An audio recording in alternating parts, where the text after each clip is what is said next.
السلام علیکم ورحمۃ اللہ وبرکاتہ۔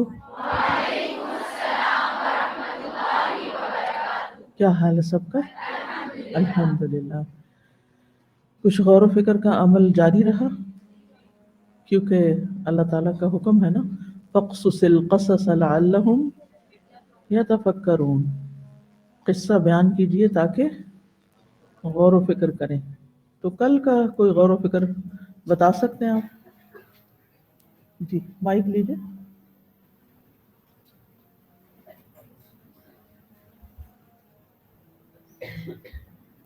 بول جی۔ استاذہ، جو سورۃ الرحمن میں آیت آتی ہے نا انسان کی تخلیق کے بارے میں کہ خلق الانسان من صلصال کالفخار، تو فرسٹ ڈے ہم نے ان کی تخلیق کے بارے میں پڑھا تھا، آدم علیہ السلام کے، اور کل ان کے علم، دونوں میں جو تھی وہ ان کو شرف دیا گیا تھا نا۔ تو امام سعدی رحمہ اللہ، ہم تدبر کا پڑھ رہے تھے وقفہ، تو امام سعدی رحمہ اللہ فرماتے ہیں کہ انسان کو جس مٹی سے پیدا کیا گیا ہے تو اس مٹی کے اندر بھی اللہ تعالیٰ نے ایک بھاری پن ہوتا ہے مٹی کے اندر، اور اس کا ایک وقار ہوتا ہے، اور اس کی وجہ سے انسان کی اندر یہ چیز رکھ دی گئی ہے کہ وہ مٹی سے بنا ہے تو اس کی ایک ویلیو ہے۔ اس کے مقابلے میں جو شیطان ہے اس کو آگ سے بنا ہے تو آگ کے اندر ایک ہلکا پن ہوتا ہے، اور وہ طیش میں جلدی آ جاتا ہے اور وہ فساد کرتا ہے۔ تو اگر دیکھا جائے تو جس سے تخلیق کیا وہ بھی ایک ویلیویبل چیز ہے۔ جی میں آپ کا غور و فکر پوچھ رہی ہوں، کوٹیشن نہیں۔ آپ لوگوں نے خود سے کیا سوچا، یعنی لیکچر اٹینڈ کرنے کے بعد، یعنی آپ نے کس نقطے پر غور کیا، یا اپنی زندگی کے بارے میں کیا سوچا، یا اپنے عمل میں کیا تبدیلی کی؟ کچھ بھی نہیں؟ جی آپ فرمائیے۔ وعلیکم۔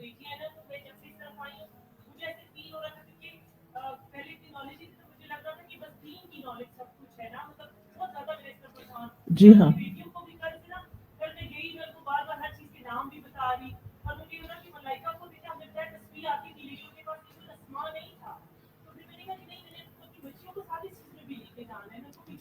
جی عام طور پر جو دین پڑھنے والے لوگ ہوتے ہیں وہ اس گلٹ کا شکار رہتے ہیں کہ اگر ہم دنیا کی تعلیم میں گئے تو شاید ہم گناہ کا ارتکاب کریں گے۔ تو یہ سب ڈپینڈ کرتا ہے آپ کی نیت پر۔ اگر آپ نے اب تک کچھ پڑھا ہے یا آئندہ کچھ پڑھنے کا ارادہ رکھتے ہیں تو آپ کو ضرور سوچنا چاہیے کہ آپ کیوں پڑھنا چاہتے ہیں۔ سب سے پہلی بات تو یہ کہ دنیا کا کوئی بھی علم جو آپ حاصل کرنا چاہتے ہیں وہ کیوں حاصل کرنا چاہتے ہیں، اس کے پیچھے کیا مقصد ہے، یعنی اپنے آپ سے خود سوال کریں، غور و فکر کریں، اور پھر جو بھی آپ سبجیکٹ چوز کریں، پھر یہ کہ آپ اس کو کس طرح استعمال کریں گے آئندہ، اس سے کیا فائدہ اٹھائیں گے، اور پھر ایک اور سوال یہ کہ آپ اس کو دین کے فائدے میں کس طرح استعمال کریں گے، اس سے اپنی آخرت کیسے بنائیں گے۔ تو یہ ہوتا ہے غور و فکر، اپنے آپ سے خود سوال کرنا، پھر اس کا جواب تلاش کرنا، کسی سے نہیں پوچھنا آپ کیا کہتے ہیں، اپنے اندر جواب ڈھونڈنا۔ اس کی وجہ یہ ہے کہ غور و فکر کا عمل عام طور پر تنہائی میں ہوتا ہے، اپنے آپ کو انسان ایکسپلور کرتا ہے، اپنے اندر جھانکتا ہے، اپنی سوچ کو نکالتا ہے، یعنی خود میں کیا سوچ رہی ہوں، میری کیا فیلنگز ہیں، میرے اندر کیا سوال ابھر رہے ہیں۔ کیونکہ جب ہم دو لوگ بھی بیٹھ کے کبھی کوئی ڈسکشن کرتے ہیں نا، جب دوسرا کوئی شخص بات کرتا ہے تو پھر بعض اوقات ہماری سوچ اس کی سوچ کے تابع ہو جاتی، ہم اپنے اندر نہیں جھانک سکتے، ہمارے اندر گروتھ نہیں ہوتی، ہمارے اندر آگے بڑھنے کا عمل جاری نہیں ہوتا، کیونکہ ہم اپنے دماغ کو تکلیف نہیں دیتے سوچنے کی۔ یہ ایک تکلیف دہ عمل بھی ہوتا ہے، نفس پہ بھاری بھی ہوتا ہے۔ ہم عام طور پہ تھکے ہوئے ہوتے ہیں کہ بس میں نہیں، اس سے زیادہ نہیں سوچ سکتی، اسکیپ کرتے ہیں، خود اپنے آپ کو فیس نہیں کرتے۔ ہم اپنی عام روزمرہ زندگی میں بہت سی ایسی چیزیں ہوتی ہیں جو ہمیں پنچ کر رہی ہوتی ہیں، ہماری توجہ چاہ رہی ہوتی ہیں، لیکن ہمارے پاس خود اپنے لیے وقت نہیں ہوتا، اپنے لیے وقت نہیں نکالتے ہم کبھی ویڈیو دیکھ رہے ہیں، کبھی کسی سے بات کر رہے ہیں، کبھی کسی کے کام میں دخل اندازی کر رہے ہیں، ہم ہر وقت کچھ ایسے مصروف ہیں کہ اپنا سیلف انالیسز نہیں کرتے، اپنا محاسبہ نہیں کرتے، احتساب نہیں کرتے، اپنی غلطیوں کو نہیں ڈھونڈ پاتے، اپنے پوٹینشل کو نہیں دیکھ پاتے، اپنی صلاحیتوں پہ نہیں کچھ کرتے. بہت سے کام ہم صرف اس لیے کر رہے ہوتے ہیں کیونکہ کسی نے کہا کر دو تو ہم کر دیتے ہیں، اور ہم کمفرٹیبل ہوتے ہیں کہ کوئی ہمیں بتا دے کیا کرنا ہے تو ہم کر لیں گے، خود سے نہیں سوچا ہوتا کچھ. اور بہت سے کام اس لیے ہم کر رہے ہوتے ہیں کہ دوسرے لوگ کر رہے ہیں، وہ کر رہے ہیں تو ہم بھی کریں. تو اس طرح نہیں زندگی گزاریں. اپنے آپ سے سوال کرتی رہا کرے، دن میں کئی بار اپنے سے سوال خود ہی اندر جو سیلف ٹاک ہوتی ہے نا انسان کی، جو اپنے سے باتیں ہوتی ہیں، اس میں اپنے آپ سے خود پوچھا کرے کیوں کر رہی ہوں میں الہدائی کیوں آئی ہوں، میں اس کلاس میں کیوں بیٹھی ہوئی ہوں، مجھے اس سے کیا فائدہ ہوگا، میرے دین دنیا میں اس سے کیا فائدہ ہے، دنیاوی اعتبار سے مجھے اس سے کیا ترقی حاصل ہوگی، دینی اعتبار سے کیا ہوگی. اور دنیاوی ترقی صرف مال و دولت کی آمد نہیں ہوتی کہ آپ کو ڈھیروں مال مل جائے تو آپ ترقی کر گئے. عام طور پر ہم کامیابی کا معیار ان چیزوں کو بنا لیتے ہیں، تو یہ نہیں ہوتی. ایک اچھے انسان کی حیثیت سے، جس کا اپنا اندر قلب مطمئن ہو اور وہ دوسروں کو بھی فائدہ پہنچانے والا ہو، دوسروں کے لیے بابرکت ہو، وہ انسان بننا جو ہے وہ دراصل ایک کامیاب انسان ہوتا ہے. کہ آپ اپنی آخرت کے لیے کیا کر رہے ہیں اور دوسروں کے لیے کتنے بابرکت ہیں. کیونکہ یہ جو دوسروں کے لیے بابرکت بننا ہے نا، یہ بھی بہت اہم چیز ہے. اور جو شخص دوسروں کے لیے فائدہ مند بن جاتا ہے، کوئی بھی اس سے دور نہیں جانا چاہتا، کوئی بھی اس کو اپنے گھر سے نہیں نکالنا چاہتا. مثلا عام طور پہ ہوتا ہے نا کہ لڑکی کی شادی ہو کر کے گئی اور اس کو گھر سے نکال دیا گیا کیونکہ وہ ان کے فائدے کی نہیں تھی، وہ ان کے کام کی نہیں تھی، اس کی ذات سے ان کو کچھ ملا ہی نہیں، وہ بیکار سی لڑکی تھی، لہٰذا انہیں اس کو نہیں رکھنا تھا، نکال پھینکا. تو بابرکت لوگ وہ ہوتے ہیں جو جہاں بھی ہوں، جس حال میں بھی ہوں، لوگوں کے لیے، دین اور دنیا کے لیے نفع بخش ہوتے ہیں، خیر و بھلائی کا باعث ہوتے ہیں. عیسیٰ علیہ السلام کے بارے میں آتا ہے نا قرآن مجید میں، وَجَعَلَنِي نَبِيًّا وَجَعَلَنِي مُبَارَكًا أَيْنَمَا كُنتُ، کہ اللہ نے مجھے نبی بنایا اور میں جہاں بھی ہوں مجھے بہت برکت والا بنایا. ابن قیم الجوزیہ اس آیت کی تفسیر میں کہتے ہیں، یعنی اللہ نے مجھے خیر کی تعلیم دینے والا، اپنی طرف بلانے والا اور اپنی یاد دلانے والا اور اپنی اطاعت کی ترغیب دینے والا بنایا، یعنی لوگوں کو اللہ کی طرف بلایا. تو ایسا آدمی بابرکت ہوتا ہے کہ جو لوگوں کی زندگی میں ایک ویلیو ایڈ کرے، کہ ان کو دنیا سے کاٹ کے رب والا بنا دے، ربانی بنا دے، ان کا رخ زمین کی حقیر چیزوں سے اٹھ کر اوپر کو جائے، بلندیوں کی طرف جائے، اس کے مقاصد بلند ہوں. تو وہ کہتے ہیں کہ جس شخص میں یہ صفات نہ ہو وہ برکت سے خالی ہوتا ہے. وہ برکت سے خالی ہے. کون سی صفات؟ کہ لوگوں کو خیر کی تعلیم. خیر سے مراد صرف قرآن کی تعلیم نہیں، قرآن تو خیر ہے ہی ہے، اس کے علاوہ بھی خیر و بھلائی، دین دنیا سے متعلق جو بھی خیر و بھلائی ہے وہ دوسروں کو سکھانا، اللہ کی طرف بلانا، اللہ کی یاد دلانا لوگوں کو. کہتے ہیں کہ جس شخص میں یہ صفات نہ ہو وہ برکت سے خالی ہوتا ہے اور اس سے ملاقات اور مجلس بے برکت ہو جاتی ہے. ایسے شخص کی ملاقات بھی بے برکت ہے اور مجلس بھی بے برکت ہے جس میں کوئی خیر کی بات نہ ہو. تو آدمی کی برکت یہ ہے، یہ ابن قیم کا قول ہے، آدمی کی برکت یہ ہے کہ وہ جہاں جائے خیر و بھلائی سکھائے، جسے بھی ملے، جس سے بھی ملے اس کی خیر خواہی کرے. اسی طرح امام حسن بصری بچے کی پیدائش پر ان الفاظ سے مبارکباد دیتے تھے جعلہ اللہ مبارکن علیک وعلی امت محمد صلی اللہ علیہ وسلم، کہ اللہ سبحانہ وتعالیٰ اس بچے کو تمہارے لیے اور امت محمد صلی اللہ علیہ وسلم کے لیے مبارک بنا دے، یعنی ماں باپ کے لیے بھی فائدہ مند ہو اور کس کے لیے ہو؟ امت محمد صلی اللہ علیہ وسلم کے لیے۔ اسی طرح ایوب السختیانی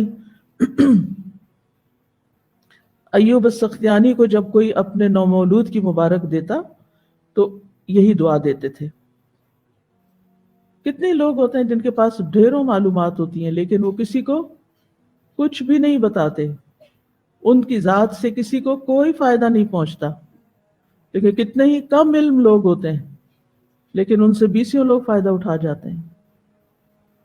تو ہم میں سے ہر شخص اپنے لیے اپنے آپ سے پوچھے، یہ غور و فکر اب ہوگا آپ کا، یعنی اس بات کو میری سن کر اب آپ کا غور و فکر کیا ہوگا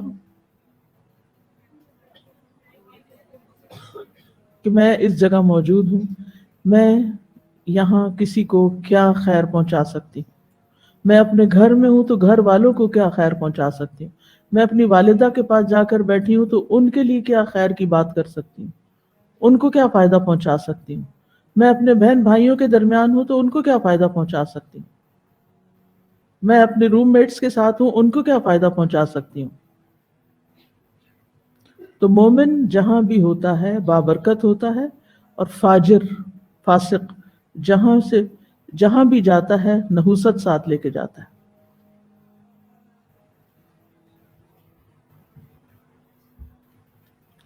تو میں آپ کو پھر غور و فکر کی دعوت دوں گی۔ آج کا لیسن اس طرح سنیے کہ آپ اس کے بعد پھر سے جا کر تنہائی میں غور و فکر کریں گے کسی بھی عملی نقطے پر جو آپ کو یہاں بتایا جائے گا۔ تو چلیے شروع کرتے ہیں۔ نحمدہ ونصلی علی رسولہ الکریم، اما بعد فاعوذ باللہ من الشیطان الرجیم، بسم اللہ الرحمن الرحیم۔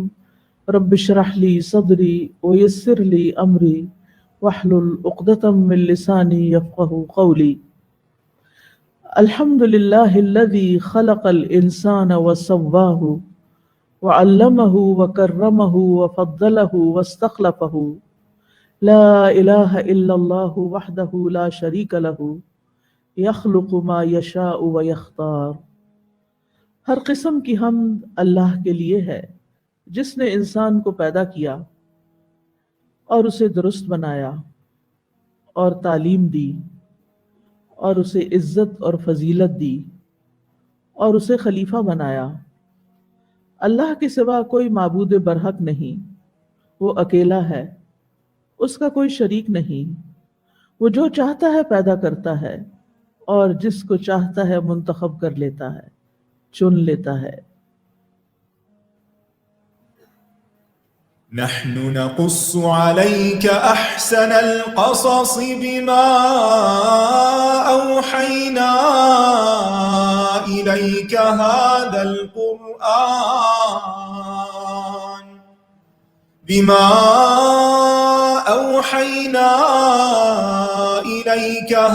القرآن وإن كنت من قبله لمن الغافلين۔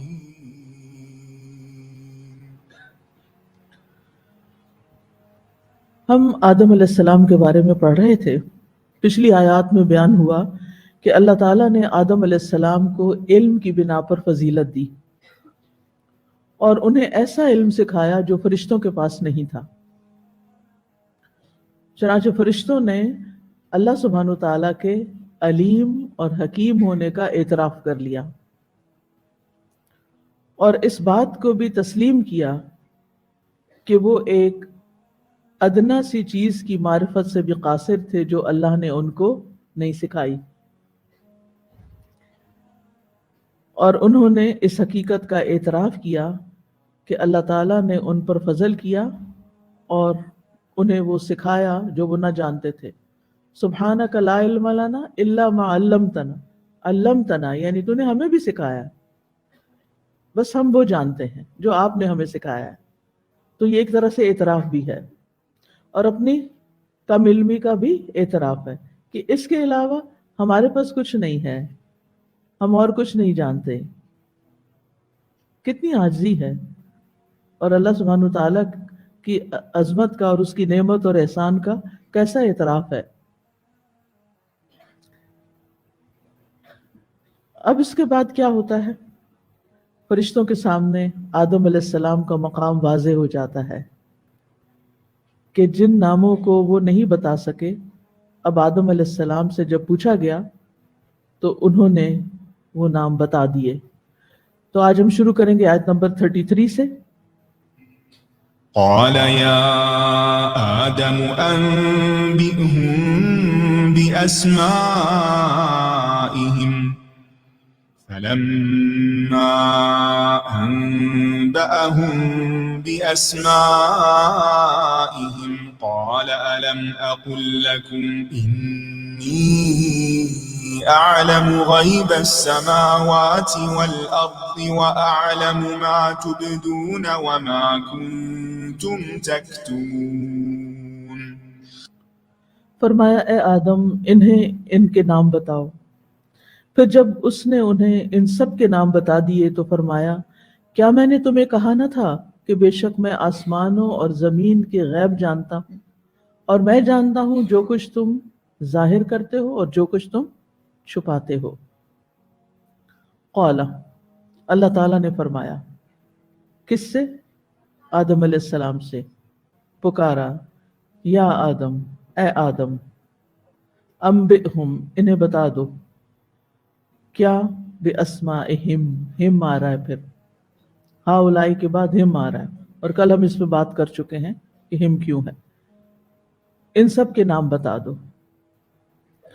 تو جو ہی آدم علیہ السلام کو حکم ملا تو انہوں نے فرشتوں کو ان تمام چیزوں کے نام بتا دیے جو بہت ساری تھیں، جن کی طرف اللہ تعالیٰ نے اشارہ کیا تھا، اور بغیر کسی غلطی کے سب کچھ بتا دیا. یعنی جو علم اللہ نے آدم علیہ السلام کو علم الاسماء سکھایا تھا وہ انہوں نے اچھی طرح محفوظ کیا ہوا تھا، اور اللہ تعالیٰ کے پوچھنے پر انہوں نے وہ سارے کا سارا بتا دیا. اب جو ہی وہ سارے نام آدم علیہ السلام نے بتائے تو فرشتے حیران رہ گئے کہ آدم کے پاس اتنا علم ہے. آپ علم والوں سے متاثر ہوتے ہیں نا. اگر ایک بچہ بھی آپ سے زیادہ اچھا قرآن پڑھ سکتا ہو، زیادہ صورتیں اس کو آتی ہوں، کراس ریفرنسنگ کر سکتا ہو، ترجمہ بھی جانتا ہو، تو آپ کی آنکھیں کھلتی جاتی ہیں، حیرانی بڑھتی جاتی ہے، اور آپ کو لامحالہ اعتراف کرنا پڑتا ہے. اب آپ اس چھوٹے سے بچے کی بھی قدر کرنے لگتے ہیں. کیوں؟ کیونکہ اس کے پاس علم زیادہ ہے، اور اگر رمضان آئے تو آپ اس کو اپنے آگے کھڑا کرتے ہیں کیونکہ وہ آپ سے زیادہ قرآن جانتا ہے، وہ آپ کو تراویح پڑھا سکتا ہے. تو یہ ایک قدرتی سی بات ہے کہ جس کے پاس علم ہو پھر وہ اس علم کا اظہار بھی کرے، اس علم سے کسی کو فائدہ بھی پہنچائے، وہ معلومات دوسروں تک پاس آن بھی کرے، تو لازمی طور پر اس شخص کی ایک عزت، ایک تعریف اور ایک بڑائی کا احساس کہ یہ ہم سے بہتر ہے وہ دل میں پیدا ہوتا ہے، اگر دل بھی فرشتوں کی طرح ہو. ورنہ بہت سے لوگ تو شیطان کی طرح حسد کا شکار ہو جاتے ہیں اور کوئی نہ کوئی اس کے اندر خامی ڈھونڈ لیتے ہیں. اپریشیٹ کرنے کی بجائے کوئی نہ کوئی تنقید کا پہلو، کہیں سے کوئی نقطہ نکال کے ڈھونڈ ڈھانڈ کے خوب بدنام کرنا شروع کر دیتے ہیں. تو فرشتوں کا یہ طرز عمل بہت ہی بہترین طرز عمل ہے کہ انہوں نے اعتراف کر لیا. تو آدم علیہ السلام کا فرشتوں کو مختلف چیزوں کے ناموں کی خبر دینے کی بنیاد تعلیم پر تھی. ٹھیک ہے، یعنی آدم علیہ السلام علم کی بنا پر جواب دے پا رہے تھے. تو اس لیے علم کا حاصل کرنا اور سیکھنا بہت ضروری ہے.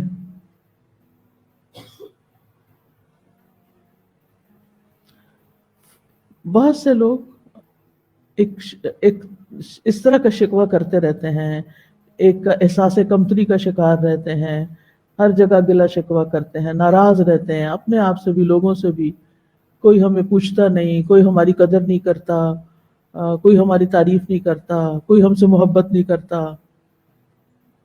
ایسا ہوتا ہے نا، خاص طور پہ ینگ بچوں کے اندر جو ابھی کسی منزل تک نہیں پہنچے ہوتے، تیاری کے فیز میں ہوتے ہیں. تو کیا اس طرح کرتے رہنے سے لوگ آپ کی طرف متوجہ ہو جائیں گے، آپ سے خوش ہو جائیں گے، آپ کی بے چارگی پر ترس کھا کر آپ سے محبت شروع کر دیں گے؟ کیا خیال ہے؟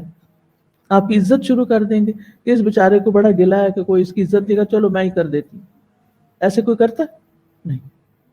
شکایتیں کرنے سے، گلے کرنے سے، شکوے کرنے سے، اپنی مصیبتوں کا رونا روتے رہنے سے کبھی حالات نہیں بدلتے. جس کسی کو بھی ایسے مسائل کا سامنا ہے، جس کسی کو بھی ایسی شکایتیں ہیں اپنے گھر والوں سے یا باہر والوں سے، یا کہیں بھی کام جہاں وہ کام کرتا ہے، جاب کرتا ہے، کہ لوگ اس کی قدر نہیں کرتے، اس کو کیا کرنا چاہیے؟ بجائے اس کے کہ وہ لوگوں سے ایسی توقعات رکھے اور ایک مصیبت بھری زندگی گزارے، اس سے توجہ کرنی چاہیے اپنی ذات کی طرف اور اپنے اندر قابلیت پیدا کرنی چاہیے. اس سے سب کچھ چھوڑ کر اپنے اوپر فوکس کرنا چاہیے. اوروں کی غلطیاں اور اوروں کی خامیاں ڈھونڈنے کی بجائے اپنی غلطیوں کا اعتراف کر کے، اپنی کمی کوتاہی کا اعتراف کر کے اپنے اندر قابلیت پیدا کرنی چاہیے. یعنی اگر تم کچھ چاہتے ہو تو پھر کیا کرو؟ اگر اپنا لوہا منوانا چاہتے ہو تو پھر کیا کرو؟ گلے شکوے چھوڑ کر علم حاصل کرو. آدم علیہ السلام کو عزت ملی تھی، شرف ملا تھا علم کی بنیاد پر. فَلَمَّا أَنبَأَهُمْ بِأَسْمَائِهِمْ، پھر جب انہوں نے یعنی آدم علیہ السلام نے ان کو یعنی فرشتوں کو بتا دیے، بِأَسْمَائِهِمْ ان کے نام، جن چیزوں کے بھی نام کہے گئے تھے بتانے کے لیے. قال، تو اللہ تعالیٰ نے فرمایا، الم اقل لکم، کیا میں نے تم سے کہا نہ تھا، انی اعلم غیب السماوات والارض، کہ میں آسمانوں اور زمین کے غیب جانتا ہوں. یعنی آدم علیہ السلام کے چیزوں کے نام بتانے میں ایک حکمت تھی. یعنی آدم علیہ السلام کو زمین کا خلیفہ بنانے میں ایک حکمت تھی. اور یہاں پھر آدم علیہ السلام سے نام پوچھ کر اور ان کے آگے بتانے میں بھی ایک حکمت تھی. یعنی اللہ تعالیٰ نے آدم علیہ السلام کو کیوں کہا کہ یہ سب بتائیں، تاکہ فرشتے اس بات کو اور اچھی طرح جان لیں کہ اللہ تعالیٰ کا ہر فیصلہ حکمت پر مبنی ہے اور اللہ تعالیٰ کا علم کامل ہے. اور اللہ تعالیٰ جانتا ہے کہ آدم میں کچھ ایسی چیزیں ہیں جن کی بنا پر انہیں فضیلت دی جا رہی ہے. اور دوسرے یہ کہ اللہ تعالیٰ غیب جانتے ہیں، عالم غیب السماوات والارض، اور غیب سے مراد ہر وہ چیز ہے جو ہم سے اوجھل ہو، جس کا ہم مشاہدہ نہ کر سکتے ہوں. تو ہمارا رب ان سب چیزوں کو بھی جانتا ہے جنہیں ہم نہیں جانتے، جنہیں ہم دیکھ نہیں سکتے، وہ ہماری نگاہوں سے اوجھل ہیں. اب یہاں پر یہ کیوں کہا گیا کہ میں آسمانوں اور زمین کے غیب جانتا ہوں؟ یہ کہنا کافی نہیں تھا کہ میں آسمانوں اور زمین کی چیزوں کو جانتا ہوں؟ کیونکہ جب غیب جانتا ہے اللہ تو پھر حاضر بھی جانتا ہے. یعنی جو چھپا ہوا جانتا ہے، چھپی ہوئی ہر چیز کو جانتا ہے، تو وہ ظاہر کی ہر چیز کو کیوں نہیں جانتا؟ تو اس لیے یہاں پر غیب کا خاص طور پر ذکر کیا گیا ہے. انی عالم غیب السماوات والارض، یعنی نہ صرف یہ کہ آدم علیہ السلام کو شرف دینے کی وجہ جانتا ہوں، بلکہ آسمانوں اور زمین کے بھی سارے راز جانتا ہوں. اور پھر اللہ تعالیٰ نے اپنے علم کے بارے میں تاکیداً یہ بات کہی، کیونکہ اس سے پہلے اللہ تعالیٰ نے فرما دیا تھا انی عالم ما لا تعلمون. اس وقت بس اتنا سا جواب دیا گیا. پھر ان کو حقیقت میں تمام چیز کا مشاہدہ کرا کے عملی طور پر مثال پیش کر کے آدم علیہ السلام کی، اور انہیں ایک تجربے سے گزار کر ان کے سامنے ظاہر کر کے پھر مزید اچھی طرح قائل کر دیا گیا، اور فرشتے قائل بھی ہو گئے. تو وضاحت کر دی گئی کہ قال الم اقل لکم، میں نے پہلے یہ نہیں کہا تھا؟ تاکہ فرشتے اچھی طرح جان لیں کہ کائنات میں جو کچھ ہو رہا ہے اس کی ساری حکمتیں، ساری مصلحتیں اللہ تعالیٰ جانتا ہے، اور صرف اللہ ہی جانتا ہے. حتیٰ کہ اللہ کے مقرب ترین فرشتے بھی اللہ سبحانہ و تعالیٰ کے اس علم میں اس کے شریک نہیں. کس علم میں؟ علم الغیب میں. یہ بھی ایک بڑا اہم نقطہ ہے جاننے کا کہ علم الغیب کا مالک یا جاننے والا صرف اللہ ہی ہے. باقی سب کے پاس، چاہے وہ پیغمبر ہوں، چاہے وہ فرشتے ہوں، چاہے وہ مقرب ترین فرشتے ہوں، ان سب کے پاس صرف اتنا علم ہے جو اللہ نے ان کو دیا ہے، اس سے آگے وہ نہیں جانتے. آسمانوں اور زمین کی ساری حقیقتیں نہیں جانتے، کوئی بھی نہیں جانتا، صرف اللہ ہی جانتا ہے. اگر ہمیں اللہ تعالیٰ کے علیم خبیر ہونے کا یقین ہو جائے تو ہمارے بہت سے سوالوں کا جواب ہمیں خود ہی مل جائے. پنجابی میں کہتے ہیں او جانے، یعنی جب ہمیں کوئی بات سمجھ نہیں آتی یا کسی کے ساتھ کوئی مس انڈرسٹینڈنگ ہو جاتی یا کوئی ایسی بات کر جاتا ہے تو ہم کہتے ہیں او جانے، یعنی میں معاملہ کس کے سپرد کر رہی ہوں؟ اللہ کے. اور وہ جانتا ہے کہ کون سچ پہ ہے، کون جھوٹ پہ ہے، کون حق پہ ہے، کون نہیں ہے. وہ جانے. اس سے انسان کو ایک اطمینان قلب حاصل ہوتا ہے. کوئی آپ پر الزام تراشی کر دیتا ہے،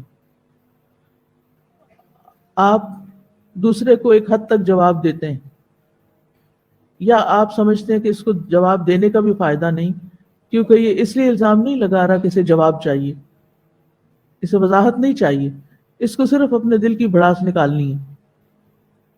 تو آپ اتنی بڑی بڑی جھوٹی باتیں اپنے خلاف سن کے کیسے اطمینان میں رہ سکتے ہیں؟ صرف ایک حقیقت پر ایمان لا کر کہ میرا رب جانتا ہے. افوض امری الی اللہ، میں اپنا معاملہ اللہ کے سپرد کرتا ہوں. تو اسی طرح بہت سے لوگوں کو تقدیر کے مسئلے میں بڑا مسئلہ ہوتا ہے. اگر اللہ سبحانہ و تعالیٰ نے ہر ایک کی تقدیر لکھ دی ہے تو پھر ہمارا کیا رول ہے، اور میری تقدیر میں یہ کیوں لکھ دیا، اور مجھ پہ یہ امتحان کیوں آ گیا، اور میرے اوپر ایک آزمائش کے بعد ایک آزمائش کیوں آ رہی ہے، یہ سب کیا ہے؟ یہ سب اللہ کے اذن سے ہے، یہ سب اللہ کا ارادہ ہے، یہ سب اس کے حکم سے ہو رہا ہے. کیوں؟ کیونکہ وہ اللہ ہے، اس کا کوئی شریک نہیں، کیونکہ وہ سب کچھ جانتا ہے کس انسان کے فائدے میں کیا ہے، کس دن بارش برسنی چاہیے اور کس دن نہیں برسنی چاہیے، کہاں کس جگہ کتنی گرمی ہونی چاہیے، کس زمین پہ کیا اگنا چاہیے اور کس پہ نہیں اگنا چاہیے. یہ اس کے فیصلے ہیں، اور اس کے فیصلے کس پر مبنی ہیں؟ علم پر. اور اس کا علم کس پہ مبنی ہے؟ حکمت پر. تو ہر چیز کی وجہ یا تو معلوم ہونے لگتی ہے، حکمت کا القاء ہونے لگتا ہے، یا ایک اطمینان ہونے لگتا ہے کہ جس کا یہ فیصلہ ہے، جو وہ کر رہا ہے، وہ مجھ سے زیادہ جانتا ہے، اس لیے مجھے اس معاملے میں پریشان ہونے کی ضرورت نہیں، مجھے اس بے چینی میں پڑنے کی ضرورت نہیں، وہ جانتا ہے. پھر فرمایا وَأَعْلَمُ مَا تُبْدُونَ وَمَا كُنْتُمْ تَكْتُمُونَ. پہلے عمومی طور پر پوری کائنات کی بات کر دی گئی، اب سامنے والوں کی بات کر دی گئی، اسپیسیفک بات. اور میں جانتا ہوں جو تم ظاہر کرتے ہو اور جو تم چھپاتے ہو اپنے اندر. کائنات کے غیب بھی جانتا ہوں اور تمہارے دلوں کے راز بھی جانتا ہوں. اب ما تبدون سے مراد کون ہے؟ اس میں علماء یہ کہتے ہیں کہ فرشتوں کی طرف اشارہ ہے. ایک قول یہ ہے کہ فرشتوں کی طرف اشارہ ہے. کیا؟ کہ جو تم نے بول کے کہا وہ بھی مجھے پتا ہے، اور جو تم نے دل میں رکھا آدم علیہ السلام کے بارے میں، جو تمہارے دل میں تھا کہ اللہ تعالیٰ کوئی ایسی مخلوق نہیں پیدا کرے گا جو ان فرشتوں سے زیادہ علم والی ہو، زیادہ معزز ہو. کیونکہ آدم علیہ السلام سے پہلے سب سے معزز کون تھے؟ فرشتے تھے. یعنی جتنی بھی مخلوقات تھیں آسمانوں اور زمین میں، ان میں سب سے زیادہ عزت حاصل تھی کس کو؟ فرشتوں کو۔ اب فرشتوں کا خیال یہ تھا کہ یہ نہیں ہو سکتا کہ ہم سے بہتر کوئی اور آئے، یا کسی اور کو پیدا کرنے کی کوئی ضرورت ہو۔ تو انہوں نے یہ سب کہا نہیں، صرف ایک سوال کر کے اپنے ذہن میں جو اشکال تھا اس کا جواب مانگا، یعنی جاننا چاہا، مانگا نہیں، جاننا چاہا۔ لیکن یہاں پر اللہ سبحانہ وتعالیٰ نے ان کو واضح کر دیا کہ جو تم سوچتے ہو اور جو تم بولتے ہو وہ سب مجھے پتہ ہے۔ اور ایک اور قول یہ بھی ہے کہ عالم ما تبدون سے مراد فرشتوں کا یہ کہنا اتجعل فیہا من یفسد فیہا، کیا آپ زمین پر اس کو پیدا کرنے جا رہے ہیں جو اس میں فساد کرے گا؟ اور وما کنتم تکتمون سے مراد یہاں ابلیس ہے، کہ ابلیس کے دل میں جو کچھ چھپا ہوا تھا، جو تکبر تھا، جو انا تھی، اور آدم علیہ السلام سے افضل ہونے کا خیال تھا، وہ مراد ہے۔ ابن عباس کہتے ہیں کہ اللہ تعالیٰ فرماتے ہیں میں مخفی چیزوں کو بھی اسی طرح جانتا ہوں جس طرح ظاہری چیزوں کو جانتا ہوں، یعنی مجھے اس کبر و غرور کا بھی علم ہے جسے ابلیس نے اپنے دل میں چھپایا ہوا ہے۔ تو ایک رائے کے مطابق ظاہر کرنے والے اور چھپانے والے دونوں کون ہیں؟ فرشتے، اور دوسرے میں ظاہر کرنے والے فرشتے اور چھپانے والا ابلیس، اللہ عالم، اور دونوں بھی ہو سکتے ہیں، اس میں کوئی تضاد نہیں۔ اور صرف فرشتے اور جنات ہی نہیں بلکہ ہم سب انسان جو کچھ کہتے ہیں اور جو کچھ سوچتے ہیں وہ سارے کا سارا اللہ کے علم میں ہوتا ہے۔ ہم کسی کے بارے میں مثبت سوچتے ہیں یا منفی سوچتے ہیں، ہماری سوچیں عمومی طور پر کس نہج پہ ہوتی ہیں، ہمارے دلوں میں کیا خیالات آتے ہیں، سب اللہ کو پتہ ہے۔ لہٰذا اگر اللہ کو پتہ ہے اور ہمارا اس پر ایمان اور یقین ہے تو پھر ہمارا رویہ کیا ہونا چاہیے؟ اگر ہمیں یہ یقین ہو جائے کہ اللہ تعالیٰ ہمارے دل کے اندر آنے والے خیالات کو بھی جانتا ہے تو پھر ہم کیا کریں گے؟ کیا کرنا چاہیے پھر ہمیں؟ کوئی بتائے گا؟ ہاتھ کھڑا کر کے بتائے کیا کرنا چاہیے، غور کیجئے۔ ہاں؟ سمینا واتانا، اور اللہ سے حیا کرنی چاہیے۔ میں کیا سوچ رہی ہوں، میرے دل میں کیا باتیں آ رہی ہیں، اپنے برے خیالات کو، منفی خیالات کو، فحش خیالات کو جھٹک دینا چاہیے۔ اکثر غور کیا کیجئے کہ میرے دل میں سب سے زیادہ کیا خیال آتا ہے، یا کس کا خیال آتا ہے، یا کس بارے میں زیادہ سوچتی ہوں۔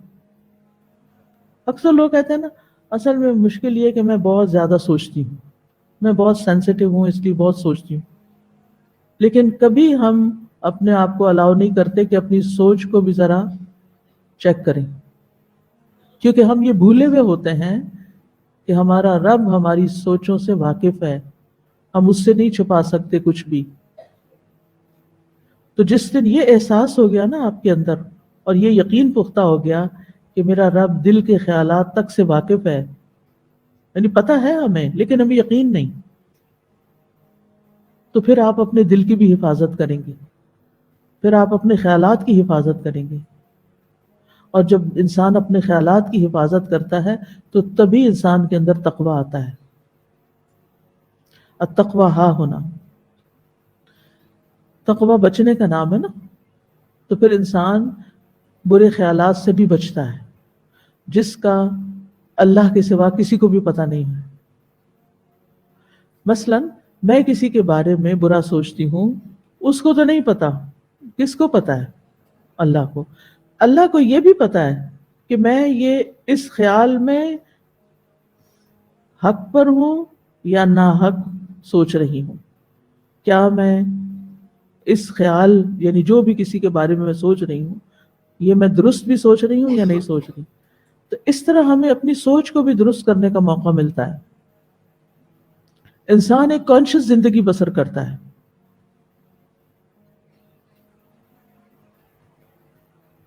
اور یہ جو ہمارے بیکار کی سوچیں ہوتی ہیں نا، فضول سوچیں اور وسوسے شیطان کے، ان کے اوپر بھی انسان پھر ایک نظر رکھتا ہے کہ یہ یعنی اپنا محاسبہ خود کرنے لگتا ہے کہ مجھے یہ بات زیادہ دفعہ نہیں سوچنی.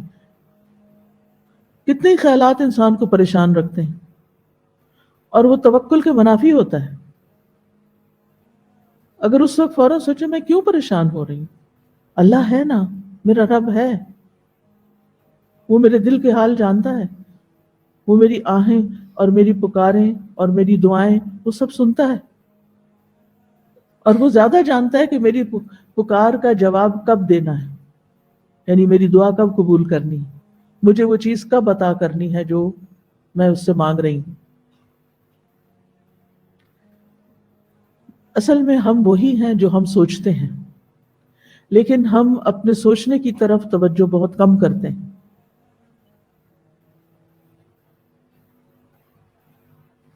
ہمارے بعض اوقات باطن اور ظاہر میں بہت تضاد ہوتا ہے. ہم اپنے ساتھ بھی سچے نہیں ہوتے، ہم اپنے آپ کو دھوکہ دے رہے ہوتے ہیں. تو جب یہ یقین ہو جائے کہ وَأَعْلَمُ مَا تُبْدُونَ وَمَا كُنْتُمْ تَكْتُمُونَ، اوہ اللہ کو پتا ہے مجھے یہ نہیں سوچنا، مجھے ایسے نہیں سوچنا، پھر آپ اپنی سوچوں کی بھی اصلاح کرنے لگتے ہیں. تو اس آیت سے کچھ باتیں ہمیں پتہ چلتی ہیں. سب سے پہلی بات یہ کہ جو ہی اللہ تعالیٰ نے آدم علیہ السلام کو حکم دیا کس بات کا کہ نام بتاؤ، انہوں نے کیا کیا؟ مجھے شرم آ رہی ہے. ہمارا رویہ اکثر یہی ہوتا ہے نا. بعض اوقات ایک بات ہمیں پتہ ہوتی ہے، کوئی کہتا ہے کہ یہ نبی صلی اللہ علیہ وسلم کو اللہ تعالیٰ نے حکم دیا بلغ ما انزل الیک من ربک، آپ کے رب کی طرف سے جو آپ کو ملا آپ پہنچا دیجئے. اور ایک مشکل کام تھا نا کہ وہ بڑی مخالفت بھی ہوتی تھی. لیکن ہمیں بھی اللہ سبحانہ و تعالیٰ قرآن مجید میں کئی ایک احکامات دیتے ہیں اور ہم پڑھتے بھی، تلاوت بھی کرتے ہیں، لیکن ہم وہ کرتے نہیں ہیں.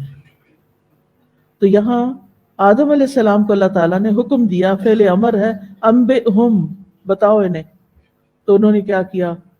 فوراً بات مانی اور بتانا شروع کر دیا، حکم کی تعمیل کی، اطاعت کی. فوراً فرشتوں کو ان چیزوں کی خبر دی جو اللہ تعالیٰ نے فرمایا کہ خبر دو. پھر ایک بات یہ بھی پتہ چلتی ہے کہ فرشتوں کے اندر بھی ارادہ ہے، فرشتے بھی سوچتے ہیں، فرشتوں کے اندر بھی خیالات ہوتے ہیں، جن میں سے کچھ وہ ظاہر کرتے ہیں اور کچھ وہ چھپاتے ہیں. وَأَعْلَمُ مَا تُبْدُونَ وَمَا كُنْتُمْ تَكْتُمُونَ. پھر یہ کہ اللہ تعالیٰ دلوں کے بھید جانتا ہے، خواہ اس کو ظاہر کریں یا چھپائیں.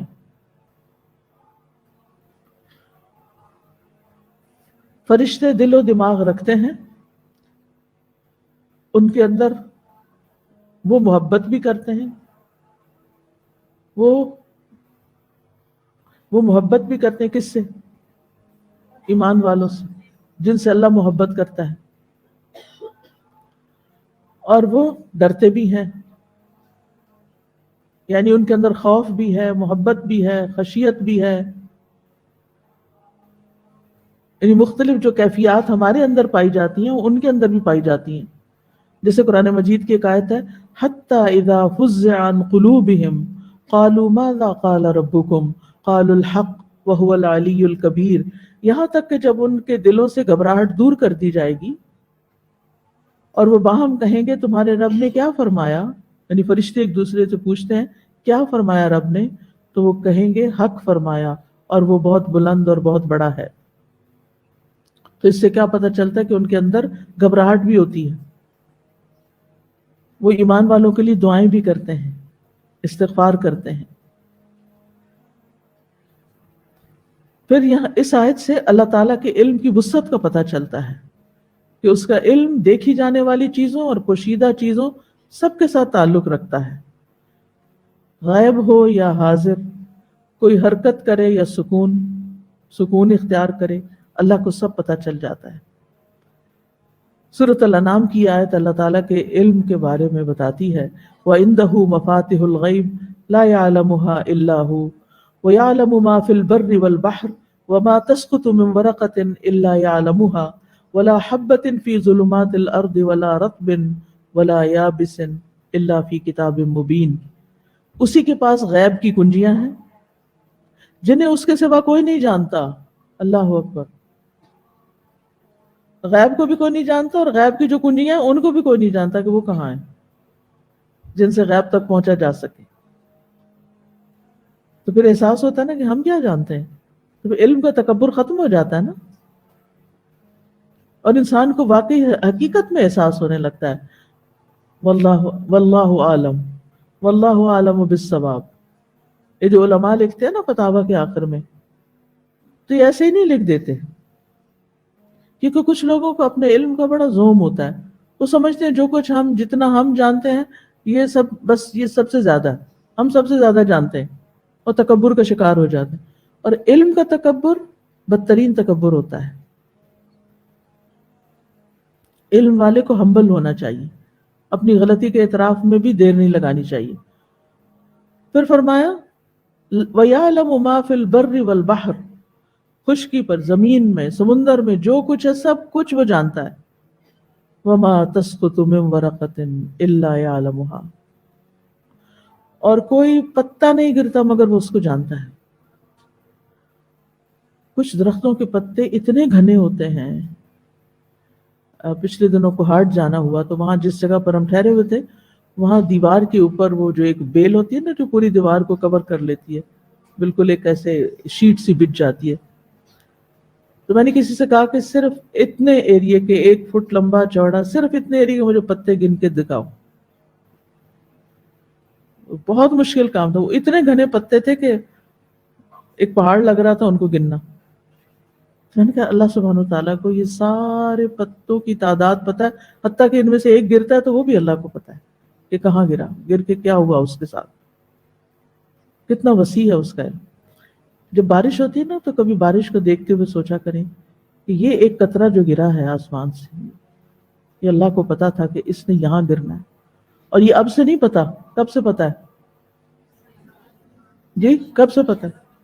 جب سے اللہ تعالیٰ نے قلم پیدا کیا اور تقدیریں لکھی اس وقت سے اس کو پتا ہے کہ کس وقت کس موسم میں پانی کا کون سا قطرہ زمین کے کس حصے پہ گرے گا، کون سا درخت اپنا پتا کس زمین پہ گرائے گا اور ہوا اڑا کے اس کو کہاں لے جائے گی، سب پتا ہے اس کو۔ جس کا اتنا علم ہو اس پر اعتراض کیا جا سکتا ہے؟ نہیں۔ وہ کہتے ہیں چھوٹا منہ بڑی بات، کہ ہم چھوٹی چھوٹی باتوں پر قرآن پڑھتے ہو، یہ قرآن مجید چونکہ آپ کا قرآن کے طالب علم ہے میرے سامنے، اس لیے مجھے یہ ہوتا ہے کہ آپ کے اندر یہ ادب ہونا چاہیے کہ کوئی بھی بات جو قرآن میں سے سمجھ نہ آئے تو دعا کرنا شروع کر دیں کہ اللہ تعالیٰ مجھے سمجھا دیں، اہل علم سے پوچھیں، لیکن اللہ تعالیٰ کے بارے میں برا گمان نہ کریں، اللہ تعالیٰ سے ناراض نہ ہو، کیوں مت کہیں۔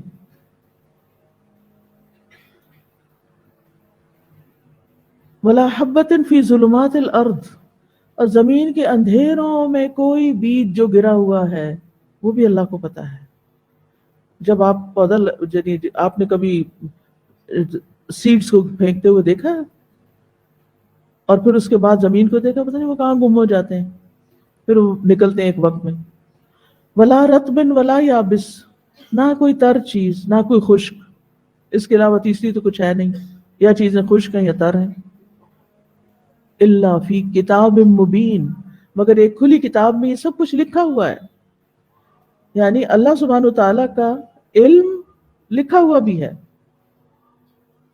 لوح محفوظ میں۔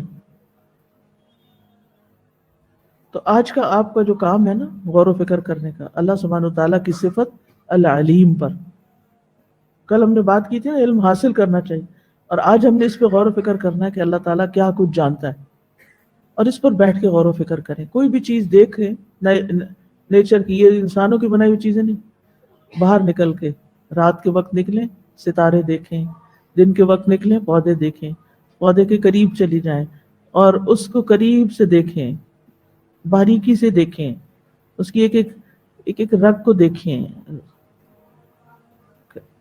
اللہ تعالیٰ نے نہ صرف یہ کہ ان کو پلان کیا بلکہ اس کے ساتھ کیا کیا، ایگزیکیوٹ بھی کیا، اور پھر ہمارے لیے خوبصورتی کا سامان بھی اور ہماری ضرورت کے سامان بھی پیدا کیا. اللہ تعالیٰ ہی کو پتا ہے کہ کل کیا ہونے والا ہے. اللہ تعالیٰ کو ہی پتا ہے کہ عورتوں کے رحم میں کیا کمی بیشی ہوتی رہتی ہے. اللہ تعالیٰ ہی کو پتا ہے کہ بارش کب برسے گی، کس انسان کی موت کس زمین پر ہوگی، قیامت کب قائم ہوگی. اس لیے اللہ تعالیٰ کے فیصلوں پر اعتراض نہیں کرنا چاہیے، کیونکہ اس کا علم وسیع ہے، اس کے ہر فیصلے میں حکمت ہے. لہٰذا اس کا حکم سن کے قرآن میں جو بھی حکم آئے کیا کریں، سمعنا و اطعنا، اس کی تخلیق پر اعتراض نہ کریں. ایک ماں نے مجھ سے سوال کیا جس کا ایک اسپیشل بچہ ہے کہ اللہ نے میرے بچے کو ایسے کیوں پیدا کر دیا. سوال کے انداز میں اعتراض تھا، ناراضگی تھی. یہ ساری ناراضگیاں کب دور ہو سکتی ہیں، یہ ساری بے چینی کب ختم ہو سکتی؟ جب ہمیں یقین ہو کہ اللہ کا علم وسیع ہے، اس کے ہر فیصلے میں حکمت ہے اور وہ علم پر مبنی ہے، اور اس پر ہمیں اعتراض کا کوئی حق نہیں ہے.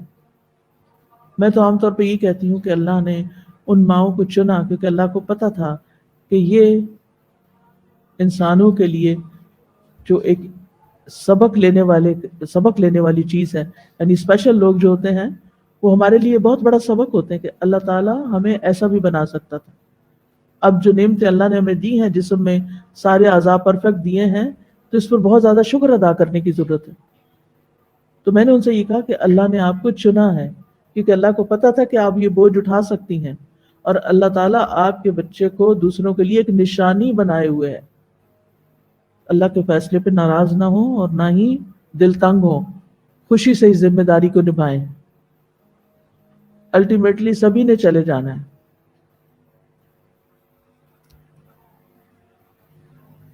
اسی طرح ایک حدیث میں آتا ہے، ایک آدمی نبی صلی اللہ علیہ وسلم کے پاس آیا، کہنے لگا اے اللہ کے نبی، کون سا عمل افضل ہے؟ آپ نے فرمایا اللہ پر ایمان لانا، اس کی تصدیق کرنا، اس کے راستے میں جہاد کرنا. اس نے کہا اللہ کے رسول، میں اس سے آسان عمل چاہتا ہوں، یعنی جہاد کے لیے جانا تو میرے لیے مشکل ہے، مجھے کوئی آسان سا کام بتائیں. آپ نے فرمایا عفو درگزر کرنا، صبر کرنا. جی صبر کرنا، اس کو آپ نے آسان بتایا، اور ہمارے لیے وہ سب سے مشکل ہے. اس سے اندازہ ہو سکتا ہے نا ہم کہاں کھڑے ہیں. اس نے کہا اللہ کے رسول، میرا ارادہ تو اس سے بھی آسان عمل کا ہے. آپ نے فرمایا اللہ تعالیٰ تمہارے بارے میں جو فیصلہ کر دے اس پر اللہ تبارک و تعالیٰ کو الزام مت دینا، تقدیر پہ راضی ہونا. ہمارے لیے یہ بھی کیا ہے، بڑا مشکل ہے. ہر وقت سوچتے ہیں میرے ساتھ یہ کیوں ہو گیا. کچھ لوگ تو آ جاتے ہیں لڑائی کرنے، ہم نے تو استخارہ بھی کیا تھا، پھر یہ شادی ناکام کیوں ہوئی؟ ہمارا تو خواب بھی بڑا اچھا تھا، پھر یہ کیوں ہوا؟ یعنی میں جواب دوں ان کو کہ پھر کیوں ہوا؟ تو بات یہ ہے کہ استخارے کا مطلب یہ تھوڑی ہوتا ہے کہ آپ نے استخارہ کر کے کوئی گارنٹی حاصل کر لی ہے کہ اس کے بعد آپ کی زندگی میں کوئی امتحان نہیں ہوگا. چاہے آپ استخارہ کریں یا نہ کریں، امتحان تو اپنی جگہ ہیں ہی اور سبھی کے ہیں. اور کون کہتا ہے کہ اگر شادی ناکام ہوئی تو اس میں کوئی خیر نہیں ہوگی؟ اس میں بھی خیر ہوگی. بعض اوقات ہمیں نظر نہیں آتی کہ جب ہماری زندگی میں ہم کسی امتحان میں ناکام ہو جاتے ہیں تو ہم سمجھتے ہیں کہ ہم بڑے بدقسمت ہیں اور اس فیصلے میں کوئی خیر نہیں. اس میں بھی خیر نکلتی ہے اگر انسان کی نگاہیں خیر دیکھنے والی ہوں. تو اس کائنات میں جو کچھ بھی اللہ نے مقدر کیا ہے اس میں کوئی نہ کوئی حکمت اور مصلحت ہے. کبھی ہم اس کو جانتے ہیں اور کبھی ہم اس کو نہیں جانتے. اللہ سبحانہ وتعالیٰ نے کوئی کام بیکار نہیں کیا، کوئی کام فضول میں نہیں کیا. وما خلقنا السماء والارض وما بینہما لاعبین. کہ ہم نے آسمان اور زمین کو اور جو کچھ ان کے درمیان ہے کھیلتے ہوئے نہیں بنایا، بیکار میں نہیں بنایا، بے مقصد نہیں بنایا. سورۃ المؤمنون میں آتا ہے افحسبتم انما خلقناکم عبثا، کیا تم سمجھتے ہو کہ ہم نے تمہیں ایسے ہی بیکار فضول میں بنا دیا؟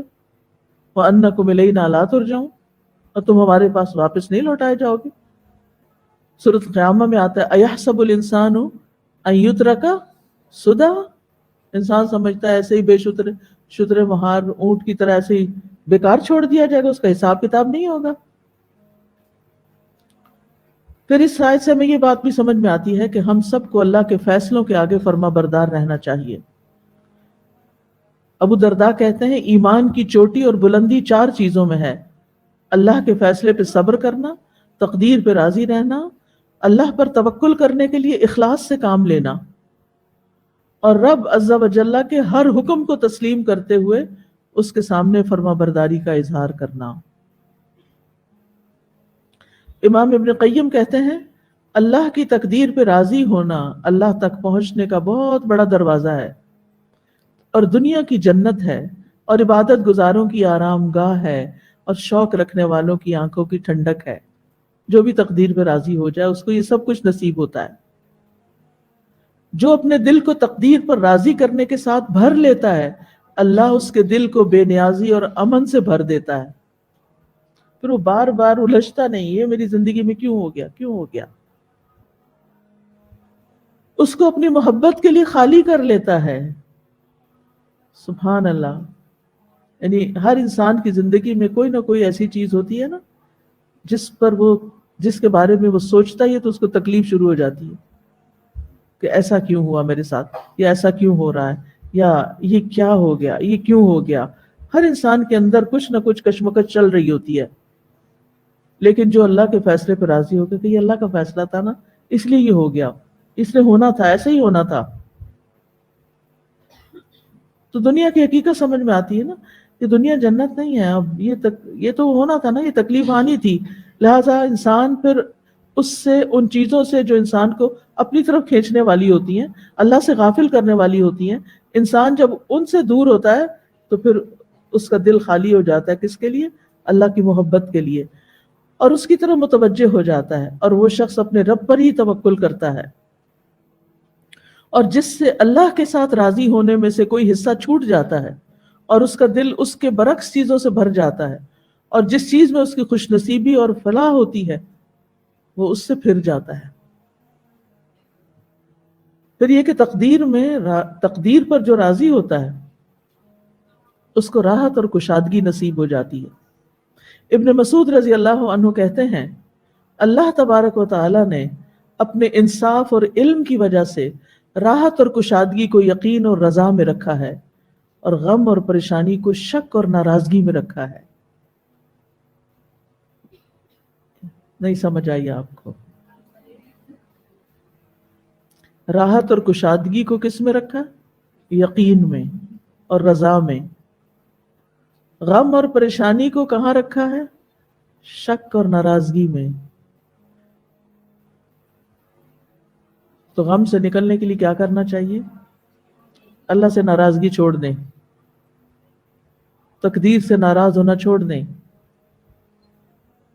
اللہ کے فیصلوں پہ یقین رکھیں کہ اس میں بھی ضرور کوئی بھلائی ہے، اس میں بھی خیر ہی خیر ہے. دل خوش ہو جائے گا. ان مع العسر یسرا فان مع العسر یسرا فان مع العسر یسرا ان مع العسر یسرا. یقین کے ساتھ. یقین نہیں ہے نا ہمیں کہ ان مع العسر یسرا، یقین کوئی نہیں ہے، لہذا تنگی آتی ہے تو ہم گھبرا اٹھتے ہیں، اپنا آپ چھوڑ دیتے ہیں. پھر حکیم بن جعفر کہتے ہیں کہ عبداللہ بن برافی کہتے ہیں کہ جو لوگ اللہ عز و جل سے ہر حال میں راضی ہو جاتے ہیں، قیامت کے دن اللہ عز و جل ان کے درجات بلند کرے گا. اور یہ بھی کہا کہ جس کو رضا دے دی گئی وہ افضل درجات پر پہنچ گیا. جو تقدیر پر راضی ہو گیا وہ کہاں پہنچ گیا؟ افضل درجات پر. اب آپ سب غور کریں، توجہ فرمائیں کہ آپ اس وقت جس بھی حال میں نا، جس بھی کنڈیشن میں جس بھی سچویشن میں. اس وقت نہیں اس کمرے میں, یہاں تو ٹھنڈی ٹھنڈی ہوا آ رہی ہے, یعنی اپنی زندگی کے جس بھی دور میں ہیں, جس بھی مشکل سے آپ گزر رہے ہیں, جو بھی چیلنج ہے آپ کے ساتھ اس وقت اور جس پر آپ دکھی رہتے ہیں, اسے ایکسیپٹ کر لیں کہ یہ اللہ کا فیصلہ ہے, میں راضی, اس میں خیر ہے میرے لیے, اسی میں میرا فائدہ ہے, یہ مجھے کچھ سکھانے کے لیے ہے زندگی میں, مجھے بہتر بنانے کے لیے, یہ میرے درجات کی بلندی کا باعث ہے, یہ مجھے میچور بنانے کے لیے آیا, یہ کچے برتن کو پکانے کے لیے آیا, یہ میری زندگی میں آگے بڑھانے کے لیے آیا, یہ مجھے اونچی اڑان اڑانے کے لیے آیا ہے. میں اس پر اللہ سے ناراض نہیں ہوں. ایک اطمینان آ جائے گا آپ کے دل میں. اور اگر آپ یہ نہیں سوچتے یہ سب کچھ اور جھگڑتے رہتے ہیں, اپنے آپ سے لڑتے رہتے ہیں اور اپنے آپ کو پریشان رکھتے ہیں, حالات نہیں بدلیں گے, کچھ بھی بہتری نہیں ہوگی. اب اس کے بعد کیا ہوتا ہے؟ ہم بہت دور نکل جاتے ہیں, لیکن غور و فکر کا تقاضا یہی ہے کہ ان سارے اسباب کو زندگی میں لائیں, ہماری زندگی بدلے نا. اب آدم علیہ السلام کی برتری ثابت ہو چکی ہے. کیسے؟ کس بنا پہ؟ علم کی بنا پر. اب اللہ سبحانہ وتعالیٰ حکم دیتے ہیں وَإِذْ قُلْنَا لِلْمَلَائِكَةِ,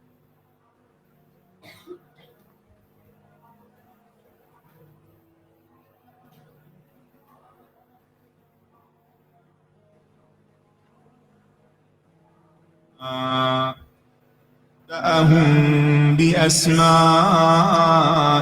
اسٹاپ قال کرتے ہیں. شمیم ألم أقل آپ پڑھیں آیت وَإِذْ قُلْنَا لِلْمَلَائِكَةِ اسْجُدُوا. وَإِذْ قُلْنَا لِلْمَلَائِكَةِ اسْجُدُوا لِآدَمَ فسجدوا إلا إبليس أبى واستكبر وكان من الكافرين.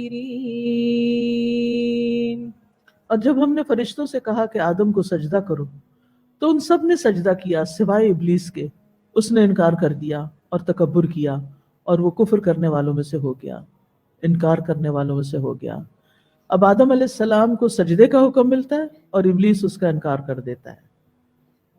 آدم علیہ السلام نے اطاعت کی تھی, ابلیس نے یہاں نافرمانی کی. آدم علیہ السلام کا عملی طور پر جب شرف ثابت ہو گیا کہ واقعی وہ فرشتوں سے درجے میں زیادہ ہیں علم کی بنا پر, اور وہ زمین کے خلیفہ بنائے جانے کے حقدار ہیں, تو پھر اور یہ کہ خلافت کے لیے, زمین کی خلافت کے لیے جن علوم کی ضرورت ہے وہ آدم علیہ السلام کے اندر سب جمع ہیں. تو پھر اگلا قدم کیا تھا کہ فرشتوں کو حکم دیا گیا کہ وہ آدم کے آگے جھک جائیں, سجدہ کریں. پہلا شرف کیا تھا؟ علم. دوسرا شرف کیا؟ سجدہ. آدم علیہ السلام کو 4 فضیلتیں حاصل ہیں. وہ کون سی؟ نمبر 1, اللہ نے ان کو اپنے ہاتھ سے پیدا کیا. نمبر 2, اپنی روح ڈالی, یعنی اپنی طرف سے روح ڈالی. نمبر 3, فرشتوں کو حکم دیا کہ انہیں سجدہ کریں. اور نمبر 4, ان چیزوں کے ناموں کی تعلیم دی, علم دیا. اللہ سبحانہ تعالیٰ نے فرشتوں کو جب آدم علیہ السلام کی تخلیق کے بارے میں بتایا تھا تو سورۃ الحجر میں آتا ہے فَإِذَا سَوَّيْتُهُ وَنَفَخْتُ فِيهِ مِن رُّوحِي فَقَعُوا لَهُ سَاجِدِينَ, کہ جب میں اسے درست کر لوں اور اس میں اپنی روح سے پھونک دوں تو اس کے لیے سجدہ کرتے ہوئے گر پڑنا, اس کے لیے سجدہ کرتے ہوئے گر پڑنا. یعنی یہ حکم سجدے کا کب سے تھا, کب سے ملا تھا؟ جب اللہ تعالیٰ نے اپنے ارادے سے آگاہ کیا تھا.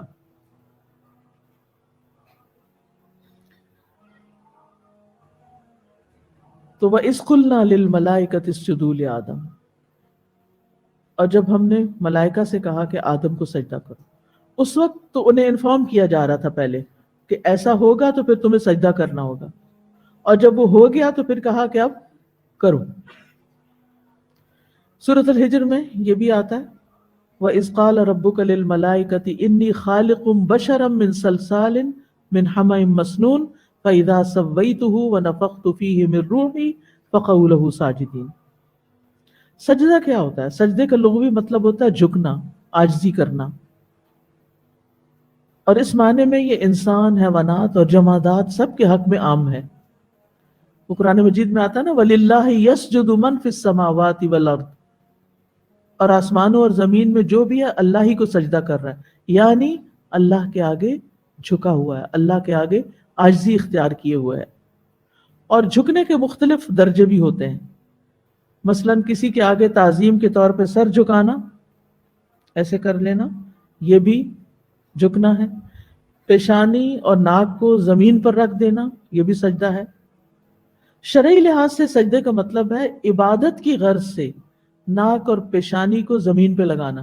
اس لیے اگر آپ سجدے میں صرف پیشانی ٹکائے ہوئے، ناک نہیں لگا تو سجدہ نہیں ہوا، یہ یاد رکھیے۔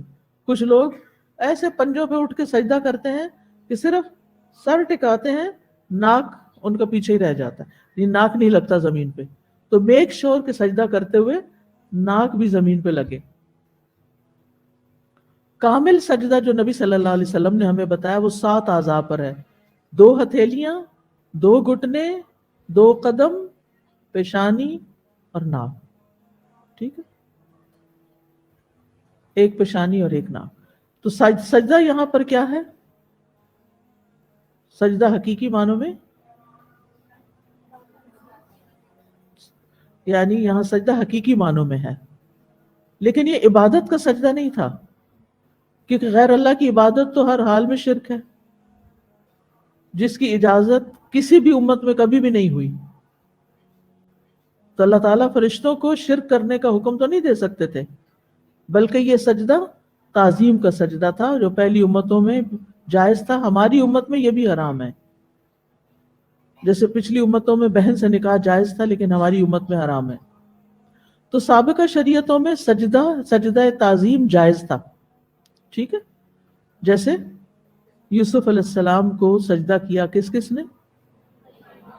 وَرَفَعَ أَبَوَيْهِ عَلَى الْعَرْشِ وَخَرُّوا لَهُ سُجَّدًا، اس نے اپنے والدین کو تخت پر اونچا بٹھایا اور سب بھائی اس کے لیے یعنی اپنے یوسف علیہ السلام کے لیے سجدے میں گر پڑے۔ امت محمدی صلی اللہ علیہ وسلم میں تعظیمی سجدہ جائز نہیں۔ معاذ بن جبل کہتے ہیں کہ یمن سے واپس آ کر انہوں نے عرض کیا کہ یا رسول اللہ صلی اللہ علیہ وسلم، میں نے عیسائیوں کو اپنے پادریوں اور مذہبی رہنماؤں کے لیے سجدہ ریز ہوتے ہوئے دیکھا ہے، میرے دل میں خیال آتا ہے کہ اس سے زیادہ تعظیم کے مستحق تو آپ ہیں، کہ کیا ہم آپ کو سجدہ نہ کریں؟ تو نبی صلی اللہ علیہ وسلم نے فرمایا اگر میں کسی کو حکم دیتا تو عورت کو دیتا کہ وہ شوہر کے آگے کرے، یعنی چونکہ عورت پہ شوہر کی اطاعت فرض ہے تو شادی سے پہلے والدین کی اطاعت ہوتی ہے اور شادی کے بعد شوہر کی اطاعت۔ تو یہاں جو عورت کو سجدہ کرنے کی بات کی گئی نا، تو اس سے مراد یہ کہ شوہر کی عزت کی جائے، اس کی تعظیم ہو، جیسے والدین کی عزت ہوتی ہے ایسے ہی شادی کے بعد شوہر کی بھی عزت کرنی چاہیے، یہ ہمارے دین کی تعلیم ہے۔ شوہر کے ساتھ بد اخلاقی کرنا، بدتمیزی کرنا، چیخنا چلانا، بدتمیزی سے بات کرنا اور اس کو کچھ نہ سمجھنا اور اس کو ذلیل کرنا، یہ اسلامی اخلاق کے منافی ہے۔ اور خاص طور پر جو بچیاں قرآن پڑھ لیتی ہیں، دین کی تعلیم حاصل کر لیتی ہیں، انہیں اپنے رویے سے، اپنے معاملے سے اس کا مظاہرہ کرنا چاہیے، چاہے اختلاف ہو، چاہے وہ اپنے فرائض پورے نہ کرتا ہو، لیکن اس کو تانے دینا اور اس کو ذلیل کرنا یہ عورت کے اپنے ہی حق میں نقصان دہ ہو جاتا ہے، کیونکہ مرد کو سب سے زیادہ عزت چاہیے ہوتی ہے، عورت کو محبت چاہیے ہوتی، مرد کو عزت چاہیے ہوتی ہے۔ جو مرد بیوی کو محبت نہیں دیتا وہ بھی خسارے میں ہے، اور جو بیوی شوہر کو عزت نہیں دیتی وہ بھی خسارے میں ہے، کیونکہ جب آپ عزت ہی نہیں دیتے تو پھر آپ کو حقوق بھی نہیں ملتے۔ تو بعض اوقات انسان کو چھوٹی چھوٹی باتوں پہ اختلاف ہو جاتا ہے، بہت سی باتوں پہ ہر روز ہو سکتا ہے، لیکن اس کا یہ مطلب نہیں کہ ہم بد اخلاقی پہ اتر آئیں۔ کیا بد اخلاقی کرنے سے مسائل حل ہو جائیں گے؟ چیخنے چلانے سے حقوق مل جائیں گے؟ بینر اٹھانے سے حقوق مل جائیں گے؟ نہیں۔ انسان اپنے اخلاق اور اپنے اچھے معاملات کے ذریعے اپنی جگہ دوسرے کے دل میں بناتا ہے. زوری زبردستی کوئی نہیں، دھمکی کے ساتھ کوئی محبت نہیں خرید سکتا.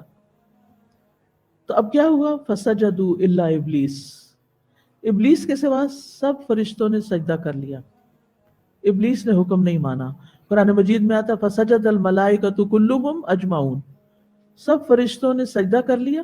کلھم کا مطلب ہے کوئی ایک بھی باقی نہ رہا. تو اس سے کیا پتہ چلتا ہے فرشتوں کی تعداد کتنی ہے؟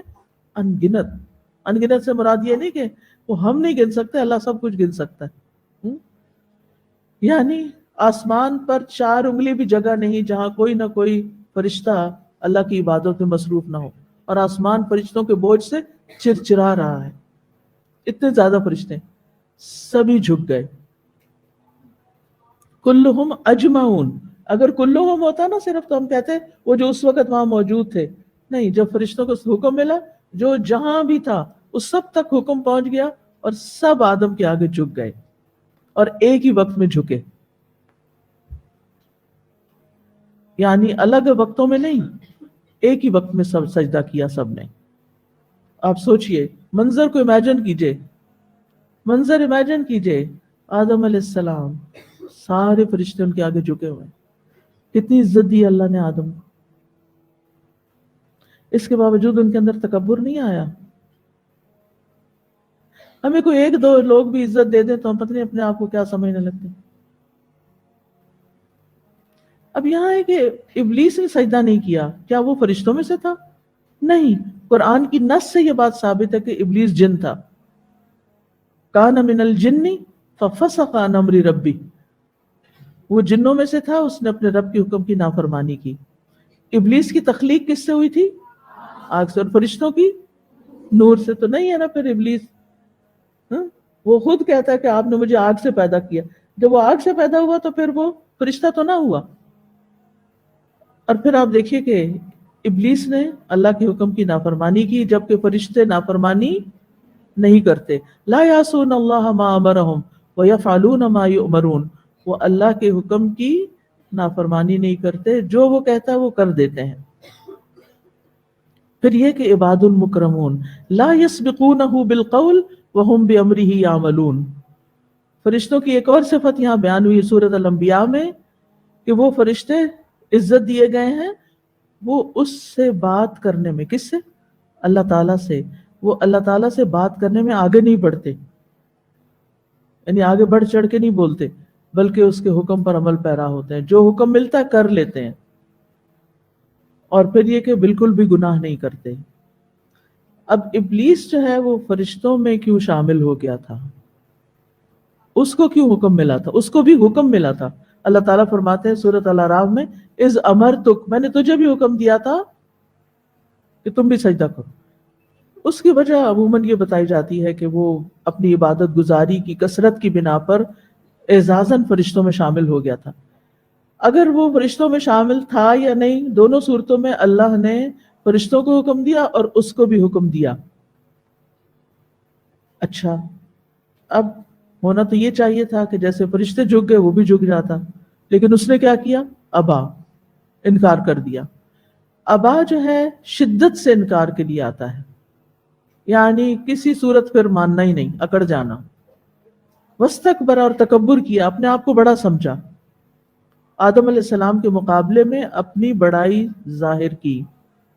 استکبر کا لفظ ہے نا کبر ہے، کبر سے ہے. کبر وہ حالت ہوتی ہے جس کے سبب انسان عجب کا شکار ہو جاتا ہے. اب آپ کہیں گے عجب کیا ہوتا ہے؟ عجوبہ. عجب یہ ہے کہ انسان اپنے آپ کو دوسروں سے برتر خیال کرے. اب ہم سب نے جائزہ لیتے رہنا اپنے آپ کو دوسروں سے برتر بہتر خیال کرے. اور سب سے بڑا تکبر کیا ہوتا ہے؟ حق کو قبول کرنے سے انکار کرنا، عبادت سے منہ موڑنا. یہ اللہ تعالیٰ کے سامنے تکبر ہے. اور واستکبر کا لفظ جو ہے اس میں مبالغہ ہے. عربی میں قاعدہ یہ ہے کہ جس فعل میں جتنے حروف زیادہ ہو جاتے ہیں اس کے معنی میں اتنی شدت آ جاتی ہے.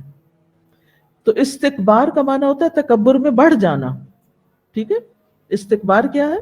تکبر میں زیادہ ہو جانا. اور اگر آپ نے اب باب پڑھے ہوں تو باب استفعال کی ایک اور صفت تکلف بھی ہوتی ہے، بتکلف کوئی کام کرنا. تو بات یہ ہے کہ جو تکبر کرتا ہے نا وہ حقیقت میں بڑا کوئی نہیں ہوتا، وہ بتکلف بڑا بن رہا ہوتا ہے. اور آپ اپنے اوپر غور کیجئے گا کہ کچھ مقامات پر، کچھ جگہوں پر ہم بڑا بننے کی کوشش کرتے ہیں، یا لوگوں کو بڑا بن کے دکھاتے ہیں، یا ہم اپنے آپ کو وہ ظاہر کرتے ہیں جو ہم اصل میں کوئی نہیں ہوتے. تو یہ سب چیزیں کس سے تعلق رکھتی؟ استکبرہ سے. وَكَانَ مِنَ الْكَافِرِينَ، اور وہ کافروں میں سے ہو گیا. اور ایک معنی تھا بھی ہوتا ہے نا، اور وہ کافروں میں سے تھا، یعنی اللہ کی تقدیر میں وہ پہلے سے ہی منکرین میں سے تھا. ٹھیک ہے، ابتدا سے ہی. اب انشاءاللہ چونکہ وقت ختم ہو گیا تو ہم کل پھر دیکھیں گے کہ ابلیس کے سجدے سے انکار کی وجہ کیا تھی. تو کل ہم انشاءاللہ اس آیت کے اوپر مزید غور و فکر کریں گے. بارک اللہ فیکم. سبحانک اللہم و بحمدک، اشہد ان لا الہ الا انت، استغفرک و اتوب الیک.